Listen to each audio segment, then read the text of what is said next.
Welcome to Stoughton Health Talk. I'm Deborah Howe, and I invite you to listen as we talk about the keys to our physical, mental, emotional, and spiritual bodies, and get introduced to the third eye chakra in particular.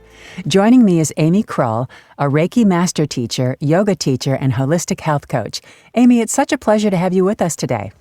Thank you for having me. Well, we're going to explore today something that interests me very much, which is the third eye chakra, which holds the key to intuition and calming the mind, which we all need so terribly these days. So let's get started. But before we get into the third eye, let's just have a quick overview, if you would, of the entire chakra system. Yes, so there's 7 major chakras in the body, and usually they're represented by rainbow colors. So you see those colors going up the spine. And what those are little vortexes of energy. So each one is associated with specific organs and glands and physical functions and emotional and mental issues.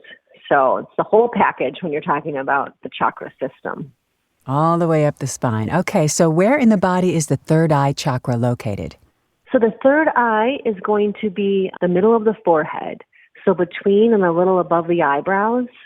And you can even kind of rub that area right now if you want to just kind of tune into that.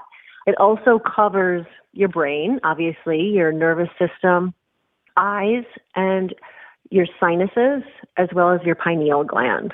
So all across the forehead, basically. And what organs exactly, I know you mentioned a few of them, are associated with the chakra? So your brain, your nervous system, your eyes, so anybody with eye issues, your sinuses, so anybody with sinus issues, as well as your pineal gland. So that pineal gland is that connection with our higher power and anything bigger than us. And so those are all the areas covered by the third eye. And tell us a little bit more about the pineal. People may not be, as familiar with that as the others. Yes, so that is just this tiny little gland located right behind that third eye area. And a lot of times that is activated when we meditate. So it's just this beautiful gland that a lot of times you'll see represented when you're talking about the third eye. And I always tell people, like, after you've done a yoga class, or maybe you've gone for a great walk and you're out in nature, just cup your hands over your eyes.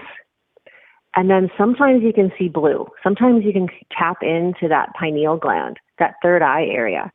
And sometimes you'll see swirling or energy moving, almost like a lava lamp in and out. And that's your pineal gland. Pretty incredible. What other things can you tell us about this chakra? So it is associated with the color blue, so more like an indigo blue. And the sense of it is your intuition. So this is your intuition from wisdom. Kind of different than that intuition from our gut in our solar plexus. This is that tapping into that mind's eye, that intuition. And I always tell people the third eye sees what your eyes can't see. So it's really just trusting that intuition that we have inside of us. Women call it their antenna. Yes, exactly. Sixth sense. And you know what? I've learned to trust it because it's right every single time. It really is. And we can go back and forth and say, I don't know, but it's that little truth that's just whispering to you. Is there a theme associated with this chakra? Yes, this is going to be tied into our identity, like our archetype. So seeing life symbolically and then kind of peeling back all those labels we put on ourselves.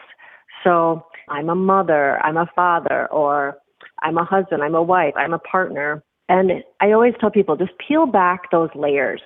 And what is there? What's left when you're not all of these certain things in this world?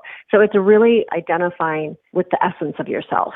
And the element of it is light. And it's just that clear perception, that lens that you see the world through. And just kind of always checking in on it. Like, am I perceiving that correctly? Or am I taking things personal? That kind of thing. Ah, okay. All right. So you're checking in with yourself. Mm-hmm. Definitely. And are there some ways we can connect with this chakra? Yes. So crystals for this would be clear quartz and anything in blue color, as well as amethyst as well. Oils would be frankincense, geranium, sandalwood, lavender. Those are just really good ways to connect with the third eye. And in yoga, child's pose. That is just such a great third eye pose. And actually in my class last night, we did child's pose and then we took a block, and then you rest your head on the block and you just roll from left to right on the eyebrows. And that's just such a great stress reliever. Another yoga pose would be forward fold. So as you forward fold, you're kind of getting into that introspectiveness, looking at the internal landscape. Any kind of forward fold, whether you're standing or seated. And you sort of feel a lightness afterwards, right?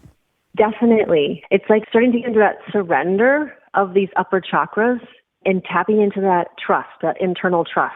So yes, I think there is a lightness there. And what about breathing? Is there anything we can do with our breath to connect? Yes. So especially when we do yoga, the breath is just as important as the poses. So tapping into that breath is going to calm the mind. I always tell people it's almost like taking a broom to the inside of your forehead. And we are a country of overthinkers. We overanalyze everything. You know, I do it. Everybody does it. So anytime you can just almost imagine, close your eyes and imagine just sweeping away every little detail that we have going around in our mind, giving yourself a break from it for a little bit. Love that. Love that. My sister has a thing that she read somewhere. It says, for the next 5 minutes, just say this to yourself. Don't know, don't need to know. Just for 5 minutes. That's so good. Exactly. Just give yourself a break. I love that. Is there anything else you'd like to add to our conversation today? Chanting just the good old after maybe doing some yoga or after a walk or before bed, that really connects you to your third eye as well. And then filtering your water is a great thing because unfiltered water calcifies the pineal gland. So if you can just filter your water, that's going to open up your pineal gland even more. Got it. And Amy, how can people reach out to you? My website is sparrowholistic.com. So SPERO holistic, HOLISTIC.com. And yes, feel free to look me up there. And I also offer distant Reiki sessions there as well and distant health coaching sessions. So we can do that all over Zoom if you don't live close by. Just beautiful. Once again, it's www.sparrowholistic.com. This has been so wonderful as always, Amy. Thank you so much for joining us today. Thank you for having me. And for more information, you can head on over to our website at stoughtonhealth.com to get connected to one of our providers. And that concludes this episode of Stoughton Health Talk. Please remember to subscribe, rate, and review this podcast and all the other Stoughton Hospital podcasts. I'm Deborah Howell. Have yourself a terrific day.